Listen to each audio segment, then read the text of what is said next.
आखिर क्या हो रहा है जिला कठुआ में? बिलावर में 3 लोग लापता होते हैं। 3 दिन के बाद उनके शव मिलते हैं और अब एक और नया मामला सामने आ गया है, जिसमें 2 नाबालिग बच्चे 27 फरवरी से घर से लापता हो गए।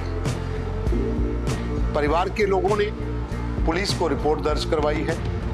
दोनों नाबालिग बच्चे कठुआ के राजबाग के रहने वाले हैं। पुलिस अब अपने स्तर पर जांच कर रही है, लेकिन आखिर ये दोनों गए कहां पर? मोबाइल फोन घर पे पड़े हुए हैं। परिवार के लोगों ने तमाम रिश्तेदारों से संपर्क किया, लेकिन इन दोनों का कोई पता नहीं चल पाया। जिस तरह से फरवरी महीने में 2 शव जो 16 तारीख को बिलावर के पास बाथरी में मिले थे, उस समय भी यही स्थिति थी कि वो जंगल में लकड़ी काटने गए थे, तो वो शाम तक वापस नहीं आए। तो 2 दिन बाद पुलिस में मामला दर्ज हुआ और दूसरे दिन उनके शव जो हैं 3 दिन के बाद वो बाथरी इलाके से मिले। फिर उसके बाद मार्च महीने में एक बारात जा रहे 3 लोग लापता हो गए, जिसमें एक नाबालिग बच्चा भी था। उनके भी शव 3 दिन के बाद मिले। 5 मौतें बिलावर में 1 महीने के भीतर हो गई। अब जिला कठुआ के राजबाग का जो पहाड़ी इलाका है, वहां पर एक गुज्जरों का डेरा था, जहां से 2 बच्चे पिछले 10 दिन से लापता हैं। डीआईजी जम्मू कठुआ रेंज शिव कुमार शर्मा ने उनके घर जाकर परिवार से बात की। पुलिस को इन बच्चों को ढूंढने के लिए सर्च ऑपरेशन शुरू किया। तमाम इलाके खंगाले जा रहे हैं। जम्मू कश्मीर पुलिस के साथ भारतीय सेना की जो टीमें इन पहाड़ी इलाकों में तैनात हैं, वो भी सर्च ऑपरेशन में जुटी हुई हैं। एक तरफ जो 3 शव मिले हैं, उसे लेकर जिस तरह से उपराज्यपाल ने कहा कि पूरे जांच के आदेश दिए हैं और टीमें जो हैं वो आतंकियों की तलाश में हैं।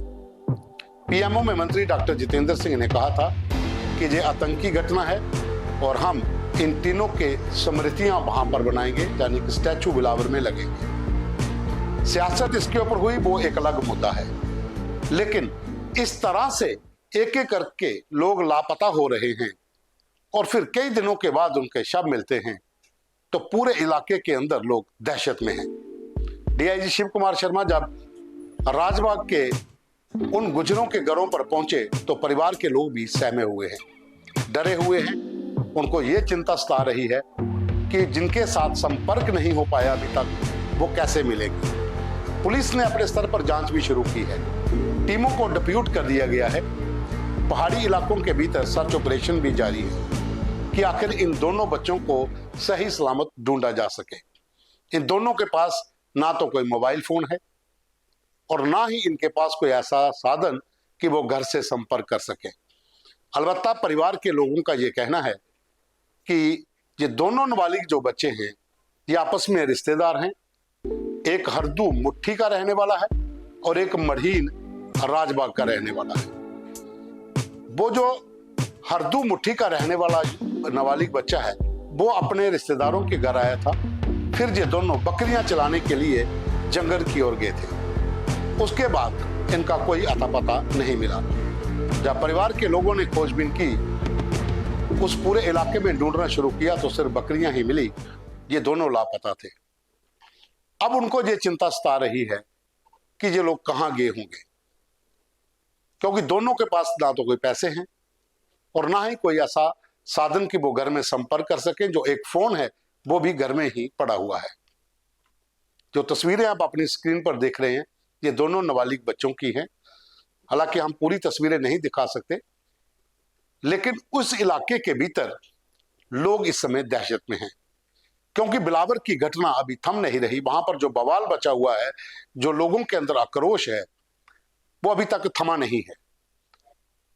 उन तीनों का अंतिम संस्कार तो कर दिया गया है, लेकिन इलाके के लोगों के अंदर गुस्सा है। बनी के विधायक डॉक्टर मेश्वर सिंह, जिनका ये कहना है कि वो उनके रिलेटिव भी थे, लेकिन उनके साथ गाली गलौज होता है, बदतमीजी होती है जब वो हॉस्पिटल पहुंचते हैं बिलावर के, और उसके बाद भारतीय जनता पार्टी के तमाम लोग जाते हैं फिंतर चौक से लेकर बिलावर तक तमाम इलाके में पूरा बंद रखा गया 2 दिन। अब थोड़ी सी नॉर्मल स्थिति हुई है, लेकिन पैरामिलिट्री फोर्सेस, पुलिस और आर्मी पूरे जंगली इलाके में सर्च ऑपरेशन में जुटी हुई है कि इन तीनों के कातिल भी मिल जाएं।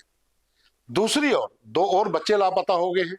वो एक अलग चिंता का विषय प्रशासन के लिए, पुलिस के लिए बना हुआ है कि आखिर ऐसा जिला कठुआ के भीतर क्या हो रहा है। हम यही दुआ करते हैं कि दोनों बच्चे सही सलामत अपने घर पहुंच जाएं।